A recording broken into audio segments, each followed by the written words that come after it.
ගොඩක් ආදරෙන් ඔයාලා හැමෝම අපේ channel එකට පිළිගන්නවා. ඉතින් අද අපි හදාගන්නේ රසවත් වැටකුළු මාළුවක්. අපි එහෙනම් වීඩියෝ එකට ගිහින් බලමු කොහොමද මේ රසවත් වැටකුළු මාළුව හදාගන්නේ කියලා. මේ වැටකුළු මාළුව හදාගන්න මම මේ විදිහේ මේ තරම වැටකුළු ගෙඩියක් අරගෙන තියෙනවා.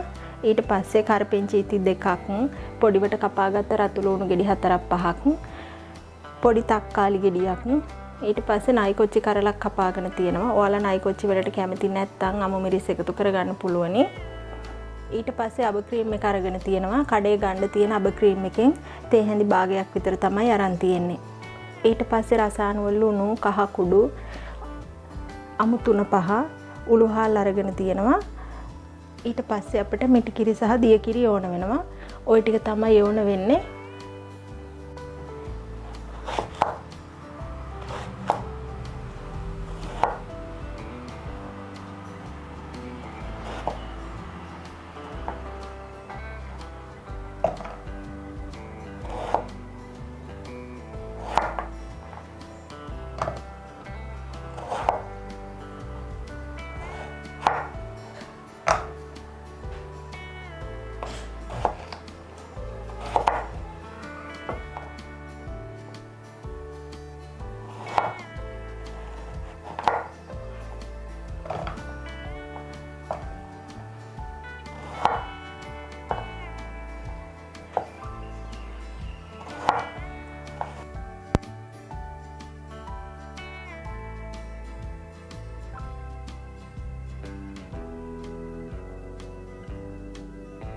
මේ විදියට වැටකුළු ටික මම කපාගෙන තියෙන්නේ.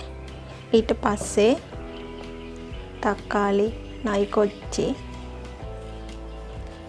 රතු ලුණු ටික එකතු කරගන්නවා.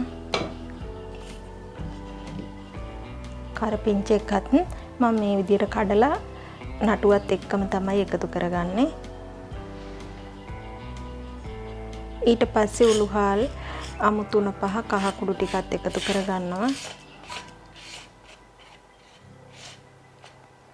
ලුණු අපට ඇති කියලා හිතෙන ප්‍රමාණයක් එකතු කරගන්න, පස්සෙත් එකතු කරගන්න පුළුවන් නිසා පොඩ්ඩක් තමයි දාන්නේ මම.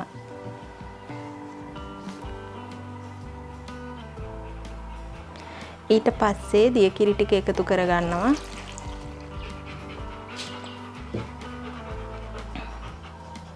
දැන් අපි මේක ලිපේ තියාගමු.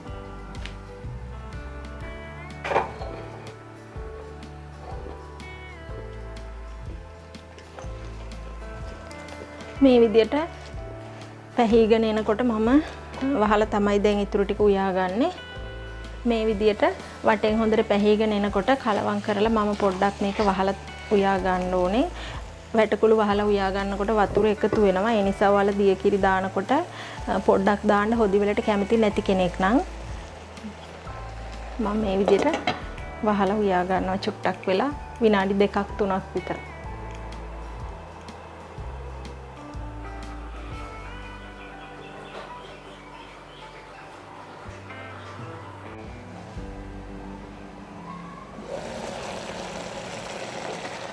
විනාඩි 2-3ක් ගියාට පස්සේ මම මේ විදියට ඇරලා කලවම් කරගන්නවා.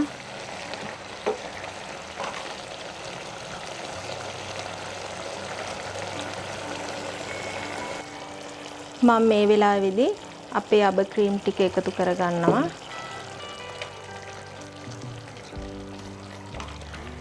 වැටකුළු කෑලි ටික හොඳට කොළ පාටට තමයි තියෙන්නේ. අපි තවත් මේක පරක්කු වෙන්න තියාගත්තොත් පාට වෙනස් වෙලා අඳුරු පැහැයක් ගන්නවා. ඊට පස්සේ මිටි කිරි ටිකත් එකතු කරගන්නවා. මම හොදි ගතිය තරමක් තියෙන්න තමයි මේ වැටකුළු මාළුව හදාගන්නේ. හොදි වලට කැමති නැති කෙනෙක් දිය කිරි දානකොට චුට්ටක් දාන්න.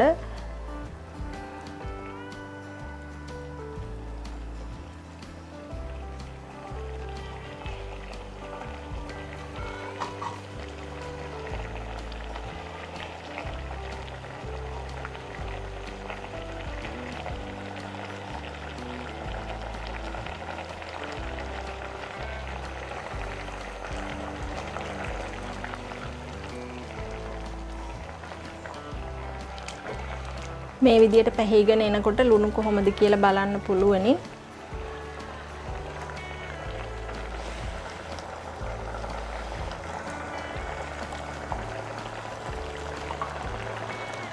මම තව ලුණු පොඩ්ඩක් එකතු කරගන්නවා. අපි කිරි දාලා උයන මාළුවකට අබ ක්‍රීම් ටිකක් එකතු කරගත්තාම රසයේ ලොකු වෙනසක් වෙනවා කියලා මට හිතෙනවා. ඉතින් මේ විදියට පැහෙනකොට මම ලිප ඕෆ් කරගන්නවා. ඔන්න ඉතින් ගොඩක් රසවත් වැටකුළු මාළුවක් අපි හදාගෙන තියෙන්නේ. ඔයාලට මේකට උම්බලකඩ එකතු කරගන්න පුළුවනි. මිරිස් රස ඕන නම් ඕගොල්ලන්ට මිරිස් චුට්ටක් එකතු කරගන්නත් පුළුවනි. මම අද ඒ දෙකම එකතු කරගත්තේ නැත්තේ මම මේ විදියට කැමති නිසා. එහෙනම් ඔයාලත් මේ වගේ වෙනස් විදියට හදලා රස බලන්න. මේ වගේම තවත් වීඩියෝ එකකින් හම්බෙමු.